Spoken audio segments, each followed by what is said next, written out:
Fala pessoal, você que está na 88,7 FM, Jovem Pan, de Blumenau para todo o Vale Europeu, Médio Vale, Gaspar, Indaial, Timbó, Pomerode, toda essa nossa região aqui. Está começando mais um Conecta Pan pelo YouTube também, youtube.com/Jovem Pan Blumenau. E você sabe, no Conecta Pan a gente sempre traz o assunto de Blumenau e do Vale Europeu para levar para o Brasil, mas como também os assuntos do Brasil que interessam a nossa região. E hoje o assunto é bem legal, bem interessante, porque fala do bolso de planejamento, de investimentos, da questão financeira. Porque eu estou recebendo Luana Casali, que é especialista em investimentos e planejadora financeira da Unicred. Mas antes da gente começar o assunto, eu aproveito você, principalmente você que está no YouTube, a já se inscrever no canal da Jovem Pan Blumenau, pois todos os dias, todas as semanas, a gente tem os nossos episódios aí de podcasts. Como também nas redes sociais você pode seguir @Jovem Pan Blumenau e no seu rádio você já sabe, 88,7 FM, a primeira do FM em Blumenau e no Vale Europeu. Luana, seja bem-vinda aqui à Jovem Pan. Muito obrigada, um prazer estar aqui com vocês. Luana, quando a gente fala sobre finanças, dinheiro, é algo que faz parte do dia a dia das pessoas.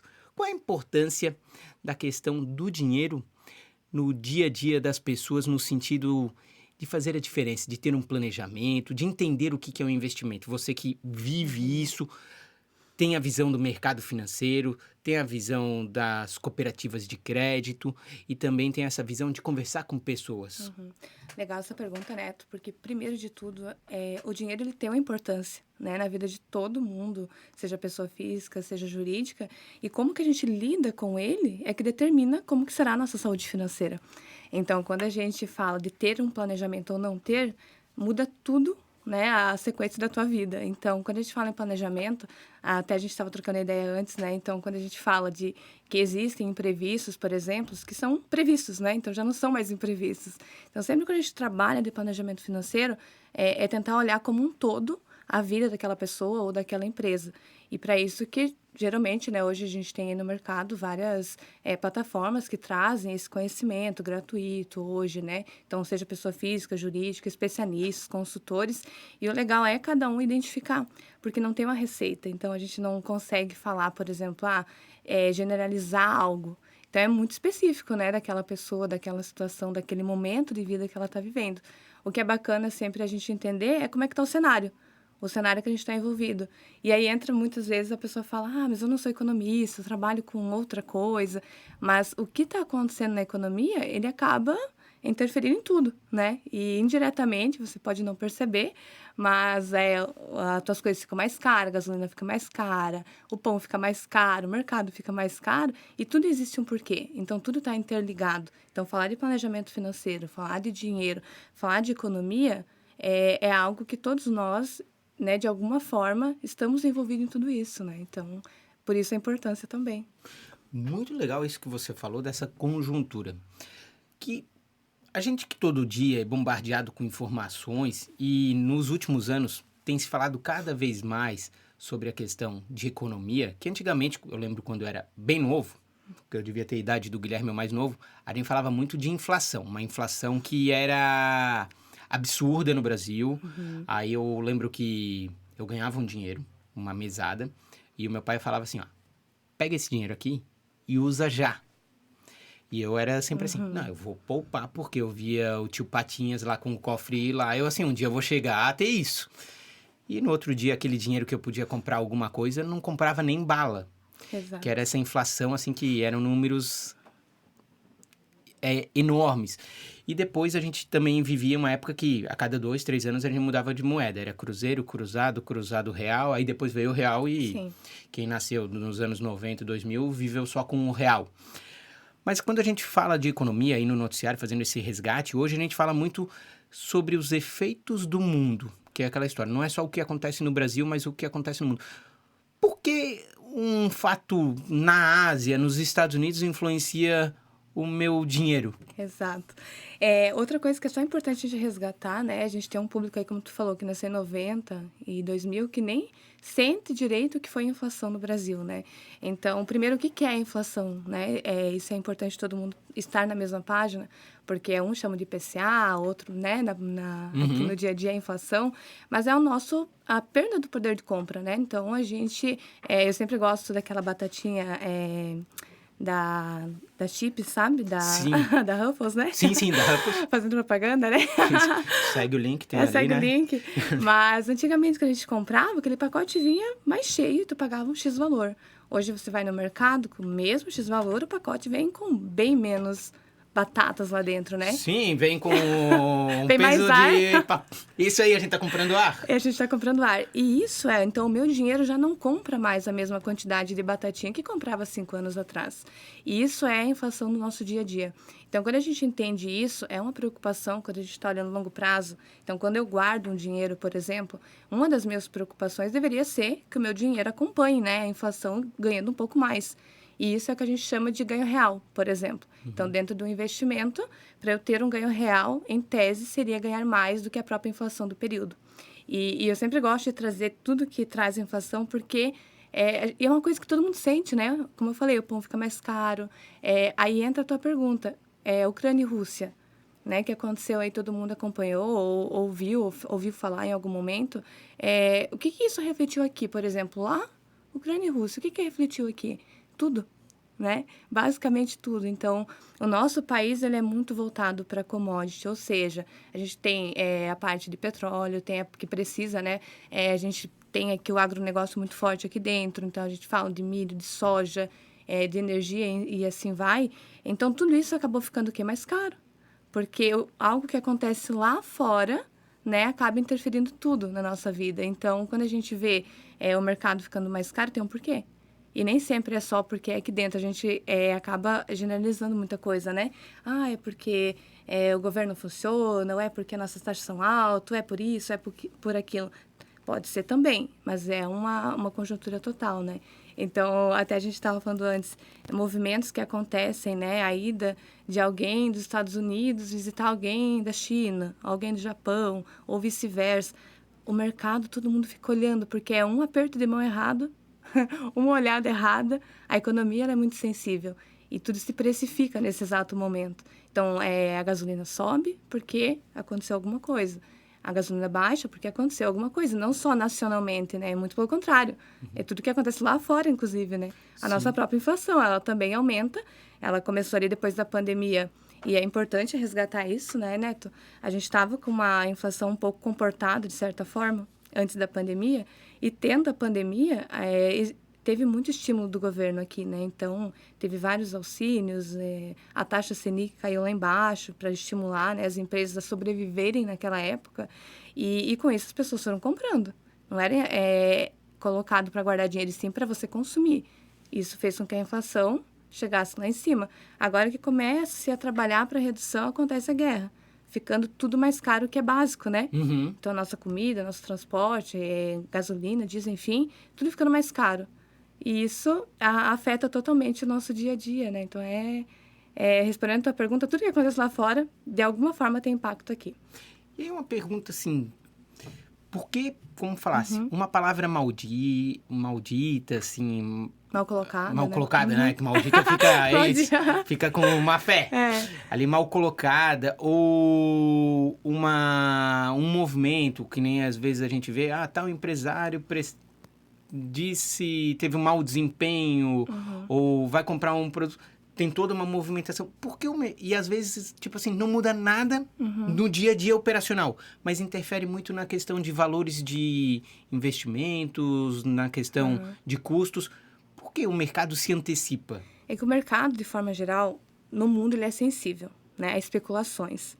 E, olhando nacionalmente no Brasil, é uma das economias mais sensíveis a qualquer tipo de notícia. E a gente pode perceber isso, por exemplo, para quem acaba acompanhando Bolsa de Valor, que hoje é uma coisa que está muito na boca de todo mundo, né? Todo mundo hoje tem acesso a olhar rapidamente o home broker, a entender um pouquinho de ações. Se quiser, coloca no Google e já tem acesso, né? Então, por que isso acontece?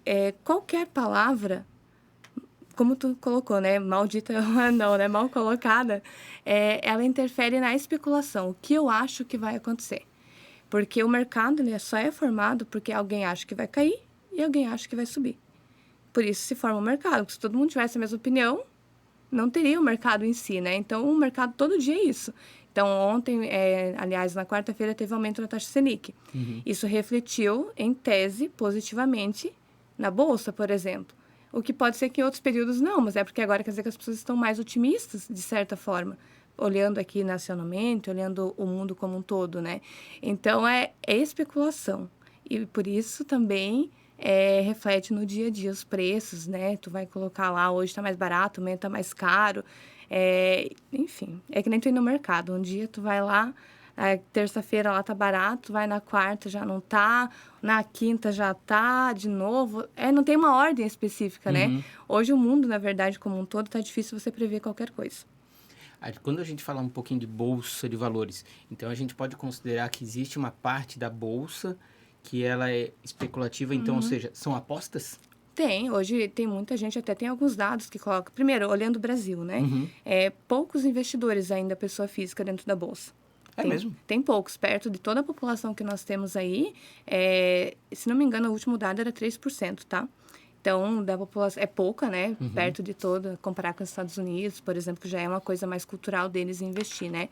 Através de empresas, através de bolsa. Que nos Estados Unidos, eu acho que eles têm muito até a cultura da questão de preparar uma aposentadoria, isso, né? lá eles olham literalmente como longo prazo, né? E por isso que eu falo que ainda tem muita especulação. Das poucas pessoas que investem dentro da nossa população aqui no Brasil, buscando retornos de curto prazo. Perfeito, imediatista, sim. Imediatista. Então, quando você vai para uma bolsa de valores, se você olhar na prática, né, em tese, na teoria, a visão ela é longo prazo, porque você está comprando, você está se tornando acionista de uma empresa.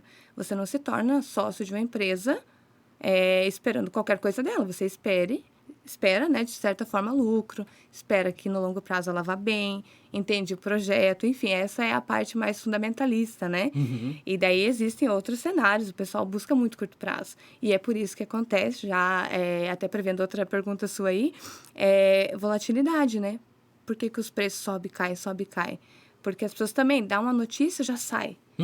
Então, talvez não era bem o teu perfil, né? Tá na bolsa, porque se tu se assusta com qualquer coisa, e você sai, gera volatilidade. Então, e agora também está acontecendo uma migração muito natural, né? Taxa de juros alta, pessoal saindo da bolsa porque não quer assumir mais risco, né? Não quero mais risco, quero voltar para a renda fixa, que está me pagando aí mais de 1% por mês, sem dormindo, né? Digamos, né? Não preciso estar ali me preocupando, né? Isso surge uma pergunta, vamos dizer um beabá financeiro assim. Como é que a gente classifica um investimento de bolsa de valores e o que a gente classifica um investimento, como falasse, de renda fixa assim, e até exemplos que a gente tem? Perfeito. Sempre que a gente fala de renda fixa, é alguma coisa que eu tenho, de certa forma, uma maior segurança, uma menor volatilidade. Por que eu falo de certa forma? Porque quando eu abro renda fixa, eu também consigo abrir a renda fixa e colocá-la em alguns patamares diferentes, né? Dentro disso existe a mais tradicional do mundo aqui no Brasil, que todo mundo conhece, né? Que é a poupança, onde você tem uma rentabilidade que você sabe qual que vai ser. Você vai ter taxas pré-fixadas, ou seja, eu vou lá no mercado agora e compro um título que está me pagando X por ano. Você sabe o que você está contratando. Faça sol, faça chuva, faça guerra ou não faça guerra, Covid ou não Covid, você contratou uma taxa determinada. Ou também tu pode acompanhar a taxa básica da economia, que é a Selic. E daí para isso existe o CDI. O CDI são nomes muito difíceis aqui, né? Mas o CDI, ele é o primo irmão, eu sempre falo. Ele sempre acompanha essa taxa básica aí da nossa economia, que norteia tudo. Então, são os tipos de investimento que você tem mais tradicionais, além de também acompanhar a inflação. Que lembra aquela preocupação que eu coloquei lá no começo? Então, existem produtos de renda fixa que também são atrelados à inflação, ou seja, inflação mais alguma coisa. É o único tipo de investimento, inclusive, que você tem certeza que vai ter um ganho real. Perfeito. Porque você está contratando a inflação do período mais uma taxa. Ou seja, aquela mais uma taxa, ela vai ser acima da inflação. Então, dentro da renda fixa, existem esses principais norteadores, eu diria, de indicadores, né? Onde você percebe que aqui não depende tanto de cenários, né, econômicos como um todo. Ele não é tão volátil. Por que eu falo que não é tão? Porque também existe, né, dentro da renda fixa. Você olha, teve uma modalidade que eu coloquei que acompanha a taxa básica da economia, que é a Selic, né? Selic ou CDI. E a gente percebeu que ano passado, se pegar exatamente 2 anos atrás, dia 5/8/2020, inclusive, a gente teve a Selic na reunião reduzida a 2% ao ano. Então, quem estava com investimentos atrelado a esse indicador, ele também tem oscilação, né? Então, estava 2% ao ano, essa semana acabou de ir para 13,75% ao ano. Então, qual que é a oscilação? É acompanhar essa taxa. Mas é a taxa que norteia a economia, então, de certa forma, ela é mais segura do que algo que você não tem como prever. Então, isso a gente determina geralmente como renda fixa, né? Daí, dentro de cada, a gente pode explanar várias coisas. Mas agora, bolsa. Bolsa é uma renda variável. Então, renda variável é sempre quando você não sabe exatamente o que você vai ganhar. Tudo vai depender. Daí, dentro da renda variável, a gente tem as próprias ações, a gente tem fundos imobiliários, que também são considerados como renda variável, as próprias criptomoedas, né, que você também não tem garantido que você vai ter de retorno. Então, tudo que você não sabe exatamente o que vai acontecer é uma renda variável. No variável, eu posso um dia Você estar pode dormindo... perder, você pode ganhar. Eu ia dizer, um dia eu posso estar dormindo rico, no outro dia eu Pode. tá zerado. Faz parte do negócio. E aí entra aquele negócio que eu sempre falo nas consultorias. Como que o meu estômago reage a isso? Porque, de novo, o mercado financeiro, o mercado de investimento tem muita especulação. E aí é importante, quando eu olho para mim, Luana, entender qual que é o meu perfil diante disso. Porque a gente sempre quer uma receita. O brasileiro, ele quer uma receita de como ficar rico. Não adianta. Eu também tenho, né? Eu quero uma receita. A gente cresce, né? Querendo que aconteça algum fato determinante na nossa vida. Eu vou ganhar uma mega-sena, eu vou pegar uma receita aqui do bom investimento. A gente quer receitas, de forma geral, para enriquecer ou fazer nosso patrimônio aumentar de capital. Só que, de novo, cada um tem um diagnóstico. Não adianta a gente querer uma receita igual para todo mundo. O médico não dá uma receita igual para todo mundo. Ele vai ter que te atender, entender o teu momento, entender os teus sintomas, né? Para depois te dar uma receita de um medicamento. Mesma coisa quando a gente fala de entender nosso perfil de investimento. Então, ver, eu consigo dormir sabendo que amanhã essa parte do meu dinheiro está oscilando? Se sim, perfeito. Né? Faça a sua gestão. Mas o que acontece é que muitas vezes na pandemia se observou muito isso, né? O pessoal estava lá conhecendo a Bolsa de Valor, por exemplo, né? Lá em março, abril de 20, lá caiu tudo. E aí? Saiu correndo? Não tô bem? Então, é importante você entender o seu perfil de risco. Ou entender até, muitas vezes, qual que é a capacidade que você tem, né? Porque, às vezes, você tem disposição ao risco, mas não tem capacidade. Eu, por exemplo, poderia te dizer que, nossa, como especialista de investimento, eu tenho uma disposição aqui para risco absurda. Eu gosto, eu entendo, eu vou atrás. Tenho a capacidade? Eu tô com a minha reserva de emergência bem formada? É isso que eu ia perguntar. Quando tu fala de capacidade, o que é Exato. uma capacidade para a pessoa poder tentar se imaginar? Uhum, Assim. E isso é muito bacana, porque o que a gente tem que fazer nosso autodiagnóstico muitas vezes, né? Eu tenho uma reserva de emergência, aquele dinheiro que, de fato, se eu precisar para qualquer emergência, como o nome já diz, eu tenho ele disponível rápido, com liquidez. Geralmente, aí no mundo das finanças, a gente fala de 3 a 6 vezes o teu custo mensal. Certo. Então, isso é legal, a gente pegar no papel e entender, né? Meu custo mensal é X, multiplica isso ali por 3 ou 6 meses, o que for mais adequado para a tua realidade. E isso, em tese, em teoria, ele teria que estar numa reserva de emergência. Um investimento que eu tenha liquidez, que eu tenha, se eu precisar hoje eu consiga, que não esteja travado, enfim. Então, isso é uma reserva de emergência.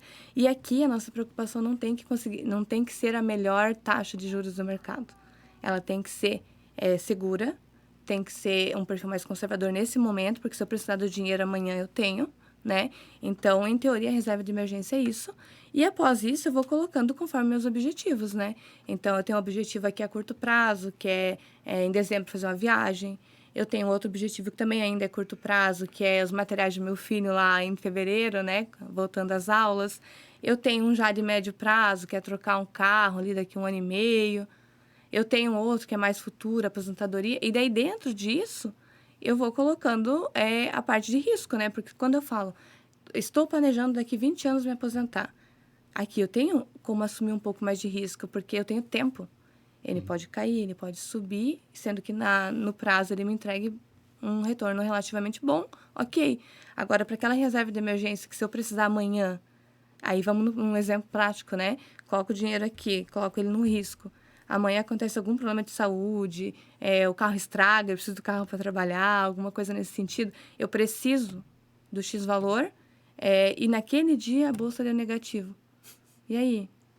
Aquela tua reserva de emergência, ela deveria estar ali para te ajudar, mas naquele momento tu não pode contar com ela porque tu colocou no risco. Então, por isso que eu falo, a gente tem que entender nosso momento e trabalhar dentro da capacidade com disposição. Então, quando eu falo capacidade, envolve isso também. E disposição, de novo, estou disposto, né, a assumir esse risco, está tudo bem, meu estômago dói, não dói, né? E dentro da disposição, no meu exemplo, quando eu trago, ok, disposição eu tenho, capacidade, eu tenho tudo formadinho, já reserva de emergência, tenho meus curto e médio prazo ok, tendo, posso seguir mais risco, né? Não tendo, é melhor eu rever essa estrutura primeiro, para depois evitar dores de cabeça, né? Dores, ainda mais um cenário onde a gente não consegue prever muita coisa, né? Ter certeza a gente nunca vai ter, né, Neto? Mas eu acho que a pandemia e essas guerras vêm para isso, para mostrar, isso é uma opinião até particular, né? Mas para lembrar ao ser humano que nós não temos controle de tudo. Então, quando chegou ali, quem que estava prevendo uma pandemia?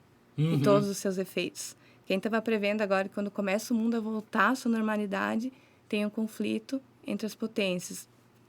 E quem prevê final do ano, o ano que vem, o que vai acontecer? Então, acho que isso faz o ser humano lembrar que nem tudo está no nosso controle e que a gente precisa ter planejamento, né? É verdade. E aí eu ia perguntar, falasse muito bem da pandemia e as pessoas acabaram buscando até algumas coisas como em algum determinado momento o tempo ficou ocioso, que antigamente durante a pandemia não poderia sair de casa, foram buscando algum tipo de conhecimento. E aí uma orientação, a pessoa quer fazer um investimento de renda fixa ou de renda variável, qual é a orientação que tu passa para essa pessoa que já está fazendo ou que vai fazer? Porque, como falasse, 3% da bolsa é por pessoa física, Exato. né? Aí eu, Neto, tô lá, vou inventar de fazer. Eu acho um risco muito grande para uma pessoa que não tem o conhecimento e eu não consigo acompanhar o mercado. Não é o meu negócio. É como eu trabalho com rádio e aquilo Sim. seria um investimento a longo prazo, como muito bem dito. Até então eu ia ter uma visão imediatista antes da nossa conversa, tá? Ai, que bom, então. Mas como é que é a orientação assim, da pessoa evitar perdas? E compreensão, principalmente eu acho que a pessoa tem que ter compreensão, né? Perfeito. Algo que no momento da pandemia, que trouxe ali também, a gente evoluiu muito em tecnologia também, em uso, né? Então, a informação como um todo, ela está disponível, de fácil acesso hoje. Mas aí, de novo, tem muita. Aonde eu vou procurar, né? Tem tantas coisas. Então, o bacana também é você contar com plataformas que se preocupem em te levar à educação financeira. Então, por exemplo, até sempre gosto de ao final da nossa entrevista trazer, mas a Unicred tem o nosso site, que é a Sua Saúde Financeira, por exemplo, que traz lá vários conteúdos sobre planejamento financeiro, o que olhar, os investimentos, sobre empreendedorismo nessa área, enfim, uma série de coisas. Então, buscar plataformas sérias que têm esse compromisso de te educar e também contar com figuras, né, de especialistas, porque, bem como você disse, eu não sei nada aqui, né, dessa estrutura aqui, porque é a tua área. Mas, ao mesmo tempo, eu sou especialista em investimento. Com certeza vou poder te ajudar, se a gente parar para conversar sobre você. Então, quando a gente está com alguma doença específica, a gente procura um médico específico. Da mesma forma, quando a gente quer também entender um pouco mais, assumo o risco, não assumo, o que eu invisto, o que eu não invisto. Hoje nós temos aí, e eu falo o mercado como um todo, né, figuras especialistas em investimento, assessores de investimento, para poder auxiliar o investidor a tomar as melhores decisões, né? Além, de novo, de toda a questão de educação que está sendo envolvida. Então, além de sites, hoje tem várias instituições preocupadas em levar a educação financeira, né, planejamento, entrando um pouco mais dentro dos investimentos. Então, fazendo uma boa busca ali, com certeza, ajuda também. Fiquei só com uma curiosidade. Esse portal que a Unicred tem, ela é acesso aberto? Acesso aberto, então todo público, né? Todo mundo está convidado, inclusive, a acessar esse site e conhecer o portfólio de educação que tem lá dentro, e é bem rico. Tenho certeza que os ouvintes irão gostar bastante. Já vou pedir para o Guilherme depois, quando postar, botar na A gente descrição pode deixar embaixo o link ali. também, bem O legal. link que é uma maneira da gente Com fomentar essa certeza. cultura de investimento, de conhecimento, para, como falasse, de educação financeira, né? E, de novo, né, Neto, a educação financeira ela não se resume somente a investimentos, né? Porque eu tendo uma população com educação financeira em dia, tudo roda bem. né? A economia roda bem, os negócios são bem geridos, as pessoas físicas tomam boas decisões, as empresas também tomam boas decisões, e a economia ela é um reflexo, está tudo interligado. Então, a educação financeira já tem vários debates aí, né? Deveria ser uma matéria já na escola desde o início, né? Porque é algo que a nossa população não está, desde o começo da sua vida, já tendo essa educação, né? Então, eu sempre considero investimento, educação financeira é um investimento. E aí agora vem uma pergunta ali que eu tenho, falasse direitinho assim, uma receita, vamos dar um exemplo assim, a pessoa tem um salário, ou vamos dizer, eu dou uma mesada para o meu filho, eu tenho um salário, como é que deveria ser um padrão de divisão dessa receita mensal que eu tenho, seja o salário ou da mesada? Como é que a pessoa devia pensar no seu pagar suas contas, mas também fazer esse planejamento, como tu falasse, assim, com aquele, mais ou menos em porcentagem. Óbvio que tu deixou bem claro, cada pessoa tem as suas necessidades, mas um básico, assim. Então, hoje, esses conceitos são muito discutidos, tá? Então, existem várias figuras que vão te falar 10% do teu ganho seria interessante você guardar, ou vocês vão colocar 20%, ou até mesmo para assumir dívida, né? Então, assumir algum tipo de recurso emprestado também, a limitação ali de 25% a 30% do teu ganho familiar, né? Não estou falando nem somente de um... Porque um exemplo de um casal... Tem que olhar a estrutura do casal, não somente de um, né? Isso é importante. Mas é muito discutido. Aí entra bastante nessa questão de olhar o que faz sentido para você. Mas, geralmente, para investimento, se destina de 10% a 20% ali dentro da tua renda mensal a guardar para isso, né? E daí entender quais são os teus custos fixos, teus custos variáveis. E eu acho que até uma boa sugestão já para o nosso próximo tema, né? A gente entrar um pouquinho nesse mundo de planejamento financeiro. E ali a gente pode dar também, inclusive, várias dicas, né? De como é que eu faço agora, o que eu faço primeiro, eu sento aqui, anoto o quê, né? Então, sempre quando a gente coloca no papel, ou seja, Excel, né? Para os mais modernos, ou o que seja, é importante que a gente consegue visualizar. Visualizando, eu consigo entender de fato dentro do meu diagnóstico ali, qual o percentual que eu tenho disponível para poder colocar e aquilo que eu deveria estar colocando. Que é ali que pega, né? Porque o que eu deveria colocar geralmente não bate com o que eu estou colocando, né? Então, isso que é interessante, a gente está olhando bem individual. Pô, aí tu falou ali, é uma baita coincidência. Hoje de manhã eu comecei a fazer, peguei ali um caderno. Não fui pro Excel, tá? Eu gosto do caderno. Aí eu comecei a escrever assim, dia 1º gastei com o supermercado isso. Por quê? Nos 2 meses eu venho refletindo, sem ter uma noção de fato, eu assim, será que eu tô gastando mais do que eu ganho? E eu também tô com uma curiosidade assim, onde eu tô gastando? Eu queria saber isso para daqui a pouco pensar assim, pô, aqui eu consigo eliminar para, como falasse, pô, eu quero viajar daqui 2 anos. Vou construir uma Eu poderia estar guardando dinheiro para minha viagem, eu gastei em lanches, por exemplo. Isso aí. Isso é muito natural, né? Esses dias eu também estava refazendo a minha. Eu pensei, meu Deus, o que é isso, né? Muita gastronomia.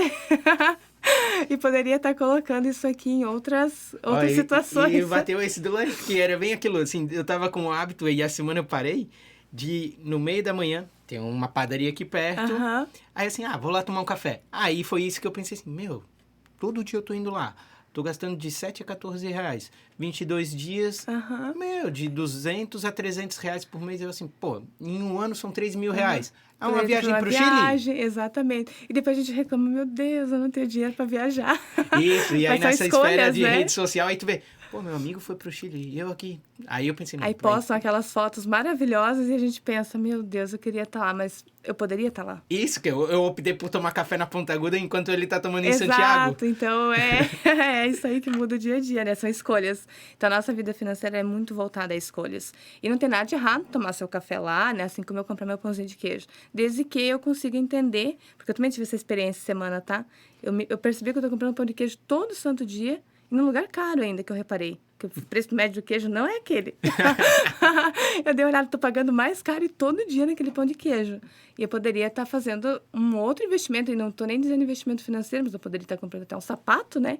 E tô comprando tudo em pão de queijo. Então, assim, é a gente entender a nossa realidade, nada melhor que colocar no papel. Ou no Excel, enfim, seja o que for, né? Inclusive, dentro do nosso site de Sua Saúde Financeira, a gente tem também planilhas de orçamento para facilitar ali, né, a pessoa a conseguir colocar, direcionar. E de quando a gente começa a colocar todos os gastos, os custos de hoje e colocar aqueles imprevistos que são previstos, a gente consegue perceber, poxa, eu poderia ir por esse caminho, eu não estou indo, ou vou rever isso aqui. Então, isso é muito interessante, porque é dali que parte tudo, porque é dali, inclusive, que vai partir o recurso para eu investir, né? Uhum. Ou se eu já invisto, poderia ter investido melhor ou mais, enfim. Então, faz todo sentido. Estamos conversando aqui com Luana Casali, né? Que é especialista em investimentos, planejadora financeira da Unicred. E a gente está falando sobre investimentos, educação financeira, economia. O assunto é abrangente. E, de certeza, isso é uma primeira conversa, porque dá para expandir muito. Agora, voltando a uma questão que a gente sempre escuta. Taxa Selic. O que significa taxa Selic? Para que ela serve? E o cenário seguinte. O que ela é boa e ruim para o Brasil e para o brasileiro? Perfeito. Essa pergunta ela é bem atual, inclusive, né? Porque a gente está aí num movimento de alta de taxa de Selic pelo Banco Central. Mas, primeiro, o que é a taxa Selic? Então, a taxa Selic ela é a taxa norteadora da nossa economia. Então, é ela que nos norteia quantos que os investimentos estão pagando, os investimentos de renda fixa, bem como também o custo do dinheiro. Então, nós temos uma população que é normal também ser tomadora de crédito, seja empresas ou pessoa física. E essa taxa alta quer dizer que o dinheiro está mais caro. Ou seja, agora se eu for lá também fazer uma cotação de uma compra de um veículo, de uma reforma, de qualquer crédito, ele vai estar mais caro do que 2 anos atrás, quando ela estava 2% ao ano. Porque, de novo, lá na pandemia, o governo precisou fazer reduções e teve lá, chegou a 2% ao ano, porque precisava estimular a economia, precisava estimular as empresas a continuarem investindo para que não fechasse, precisava dar crédito para pagar a folha de pagamento, precisava de certas coisas. Mas naquela época, a ótica do investidor, poxa, 2% ao ano, não tem como eu manter meu investimento 2% ao ano. Então, ali também abriu um horizonte de muitas pessoas estarem procurando investimentos com mais risco para fazer com que o seu patrimônio rendesse mais. Então, são fases da economia. E depois dessa fase, o Banco Central ficou uns 6, 7 meses nessa taxa, 2%, e começou os aumentos. Então, a gente começou a ir alguns aumentos gradativos e essa semana foi para 13,75 ao ano. E daí, o que isso reflete também? Agora, olhando economia, isso é bom ou ruim? Para o país, de certa forma, se está sendo feito isso é porque precisa reduzir a inflação. Esse é o principal mecanismo, né? Então, para desestimular, desaquecer essa economia. Então, fazer com que eu compre menos viagem, você compre menos pão de queijo, fazer a gente comprar menos. Então, fazer com que a empresa também não tome crédito nesse momento para fazer grandes projetos. Por quê? Para desestimular. E daí isso tem um peso, o crescimento do país, que é o que a gente vê aí nos noticiários ou algumas redes de economia, que é o PIB. Então, o PIB, o crescimento de um país, ele pode ser negativo, inclusive.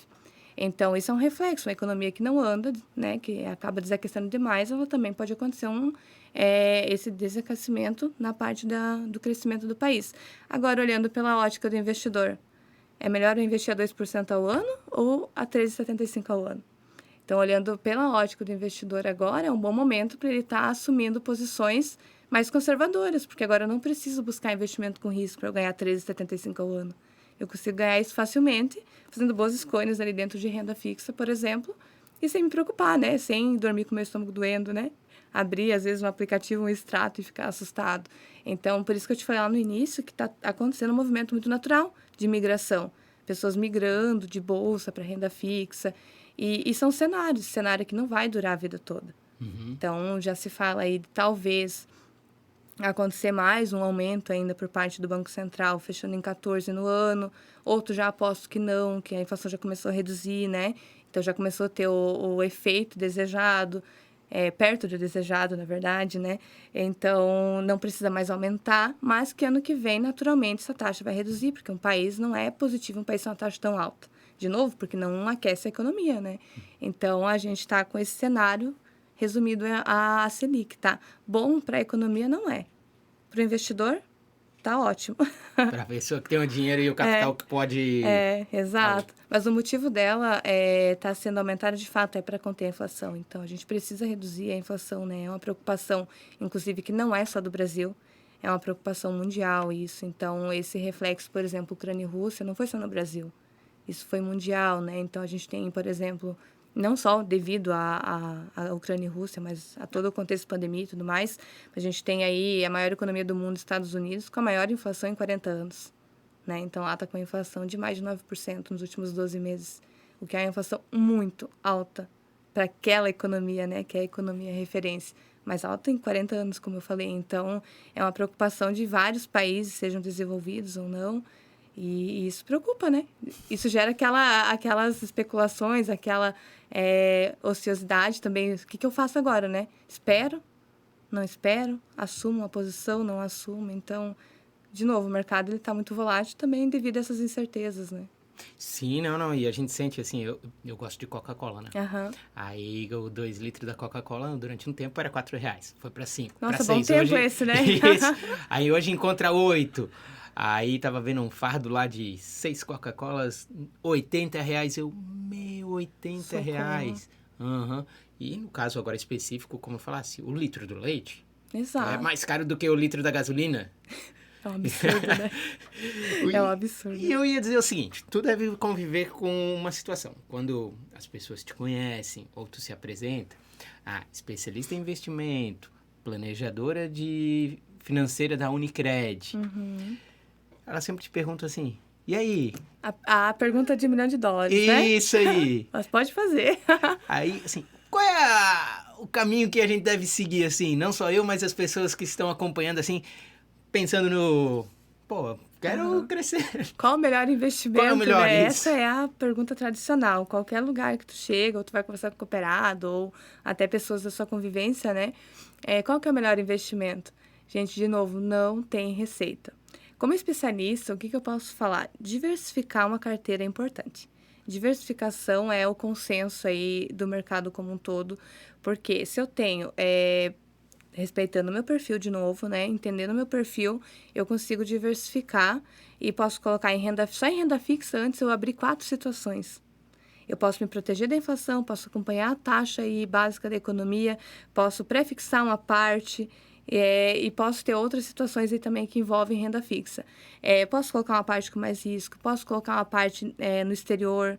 Hoje é o acesso a comprar fundos de investimento, por exemplo, que são com ações lá dos Estados Unidos, é fácil. Hoje todo mundo consegue, contando ali com a ajuda de um assessor, um especialista, enfim, né? A gente consegue isso. Então, de novo, diversificar, entender o seu perfil, buscar ajuda de um assessor, um especialista de investimento e, com certeza, ali começar a trilhar um caminho de sucesso. Perfeito. Luana, Perfeito. o assunto é vasto, como a gente falou. Eu tinha até perguntas sobre poupança, um pouquinho, que é aí aquela coisa do conservador ao... Exato. Mas a gente combina mais Com vezes. certeza. Eu agradeço a tua participação aqui. Só queria que reforçasse de novo, que eu acho que é interessante a gente conseguir fomentar a questão do site e do trabalho ali que tem na Unicred para essa educação financeira. Perfeito. Então, eu convido todos a vocês a conhecerem Sua Saúde Financeira, que é um site da Unicred, com vários conteúdos, reforçando o planejamento financeiro, educação financeira. Ele é aberto ao público geral. Nós até deixaremos o link, né? Então, ali abaixo do vídeo também. E convido a conhecê-los, de fato. Recebi aqui Luana Casale, que é especialista em investimento, planejadora financeira da Unicred. Muito obrigado pela sua participação aqui na Jovem Pan 88,7 FM. Obrigada. Prazer. Gente, sigam aí, continuam no nosso Instagram, no nosso YouTube, se inscrevam, porque sempre nós vamos ter informações. E essa é uma informação que mexe no seu bolso, no seu dia a dia, e você começa a entender um pouquinho mais, porque às vezes falta algum dinheiro para você ou pode sobrar. Tudo é uma questão de decisão e de conhecimento.